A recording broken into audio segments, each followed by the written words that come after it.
मानव भूगोल के अंतर्गत 1970 के दशक में 3 नई विचारधाराओं का उदय होता है, जिसमें पहली विचारधारा का नाम है कल्याणपरक अथवा मानवतावादी विचारधारा, दूसरी विचारधारा का नाम है आमूलवादी अथवा रेडिकलवादी विचारधारा और तीसरी विचारधारा का नाम है व्यवहारवादी विचारधारा। इन तीनों की विचारधाराओं को हम निम्न प्रकार से समझ सकते हैं। मानव भूगोल के अंतर्गत मानव विकास कल्याण पर फोकस किया गया, जिसके अंतर्गत मानव कल्याणपरक और मानवतावादी विचारधारा का उदय होता है।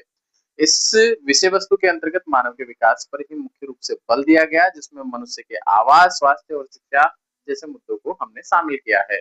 हम देखते हैं कि हमारे भूगोलवेताओं के द्वारा स्नातकोत्तर स्तर पर एक नया सिलेबस पाठ्यक्रम शामिल किया गया, जिसमें सामाजिक कल्याण भूगोल को एक विषय वस्तु के रूप में एस्टेब्लिश किया गया।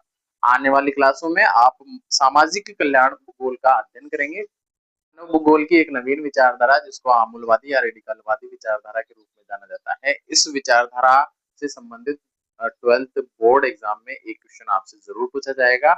या तो बोर्ड एग्जाम में पूछ लिया जाएगा या फिर हाफ ईयरली एग्जाम में आपको जरूर देखने को मिल जाएगा, या फिर ग्रेजुएशन या पीजी लेवल पे भी ये विचारधारा बार बार पूछी जाती है। तो इसको आज समझना हमारे लिए बहुत इंपॉर्टेंट हो जाएगा।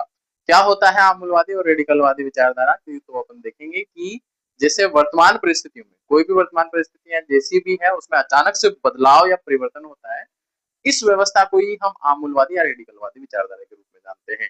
यह विचारधारा कार्ल मार्क्स के सिद्धांत से प्रेरित है।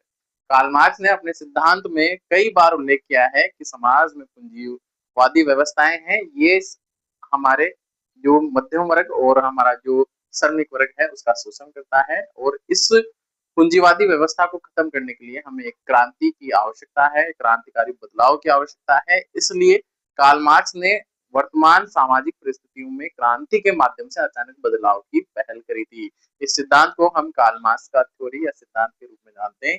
यही सिद्धांत हमारी आमूलवादी या रेडिकलवादी विचारधारा के रूप में वर्तमान में जानी जाती है।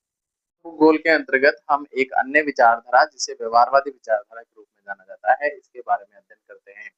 नाम से स्पष्ट होता है, व्यवहारवादी विचारधारा का मतलब मनुष्य के बिहेवियर से है, मनुष्य का व्यवहार से है। मनुष्य का व्यवहार उसके सामाजिक, उसके राजनीतिक, उसके धार्मिक परिदृश्यों के आधार पर परिवर्तित होता रहता है। मनुष्य प्रत्यक्ष अनुभवों के माध्यम से जिन चीजों को सीखता है, जानता है, समझता है, उसके अनुसार उसका व्यवहार में परिवर्तन हम देखते हैं। इसलिए व्यवहारवादी विचारधारा में प्रत्यक्ष अनुभव के साथ साथ मानव की जाति, उसकी प्रजाति, उसके धर्म पर आधारित विषयों के अध्ययन पर जोर दिया जाता है।